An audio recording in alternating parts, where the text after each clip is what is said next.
I know that's a provocative title, but it's the sad truth. Merry Christmas, I guess.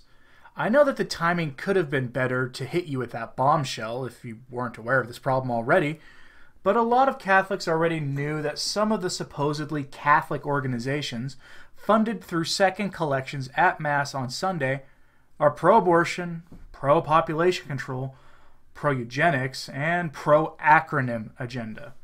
It's not exactly a secret, but at the same time, a lot of Catholics are blissfully unaware of the USCCB NGO abortion industrial complex that is made possible by both our collection dollars and the utterly insane alliance with Caesar, I mean the US government, that the USCCB has been in partner with for a long time. I've seen estimates of various amounts, but the most plausible number is the one reported by Church Militant at some point, I couldn't find the story, that says that 75% of the U.S. bishops' annual budget seems to come from federal contracts related to refugee and immigrant resettlement. A lot of this requires the bishops to align themselves with NGOs that promote abortion as part of their mission.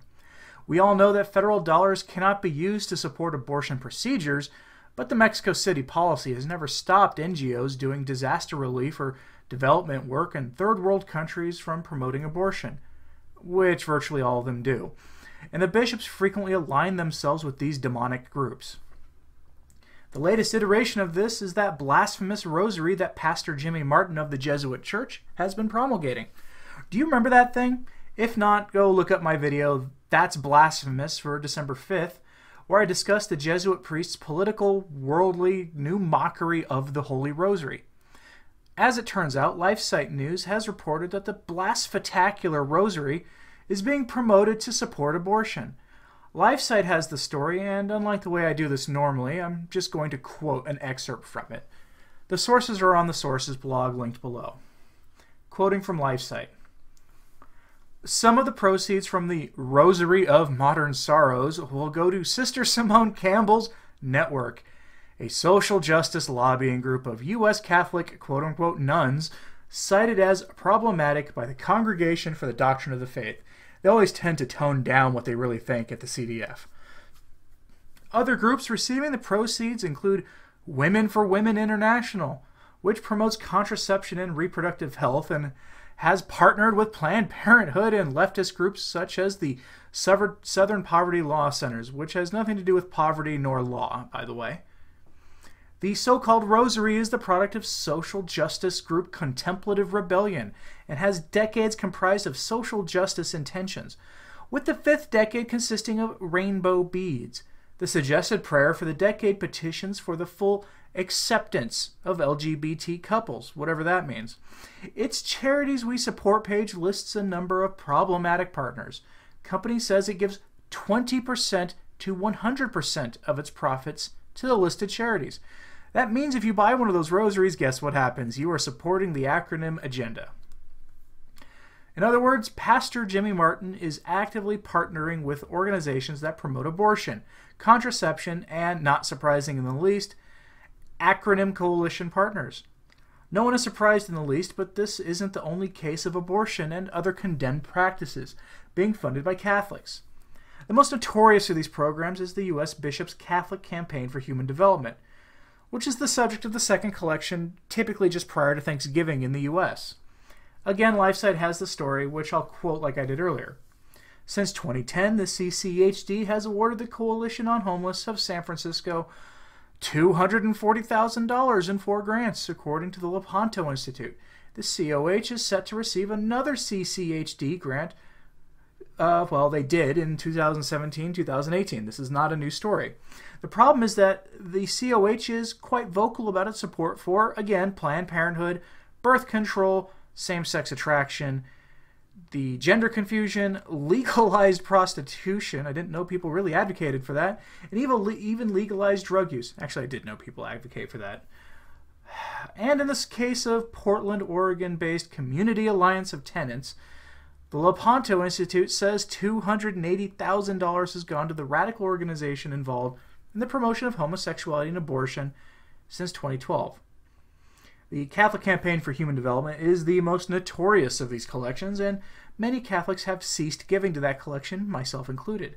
I suspect the reaction by the laity to this collection has led at least a few of the more decent bishops to take notice, as in the case of the next story. Earlier in 2018, a Canadian Archbishop, Richard Smith, withheld funds from the Catholic Development Agency because it violated church teaching. I'll read his pastoral letter verbatim, explaining it in his own words.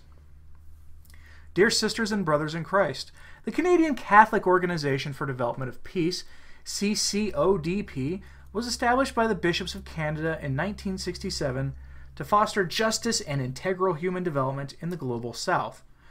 The Archdiocese of Edmonton has strongly supported development and peace through the annual Share Lent campaign for many years, and most recently through our annual Together We Serve appeal.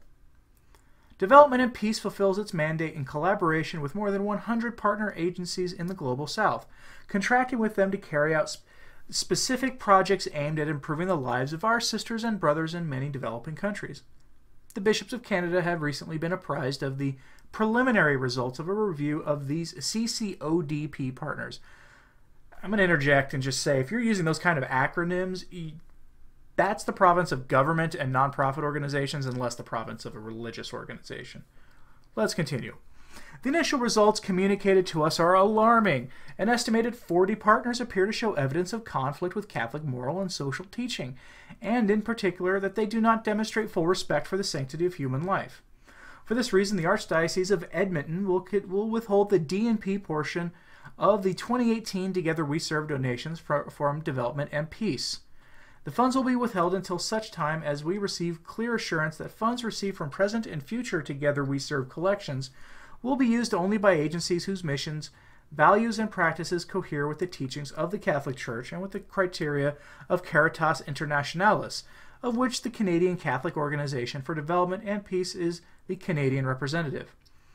We will continue to respect the intent of your donations through Together We Serve.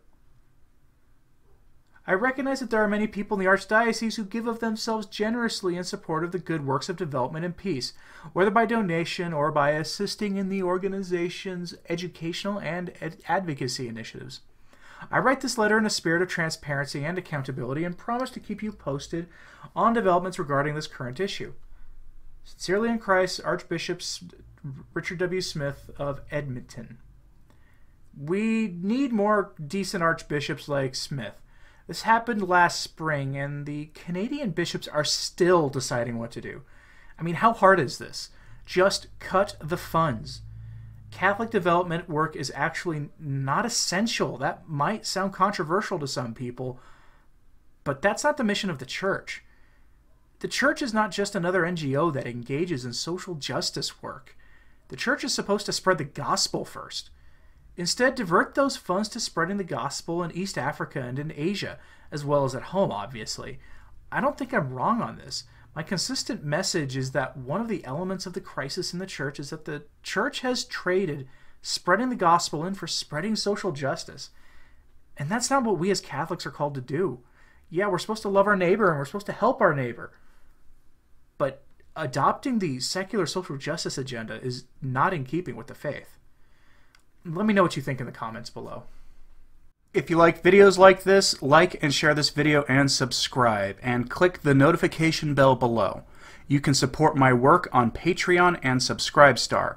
Links are found in the description below, along with links to my Twitter, the Sources blog, and the Return to Tradition Facebook page. Thanks for listening. I'm Anthony Stein. Ave Maria.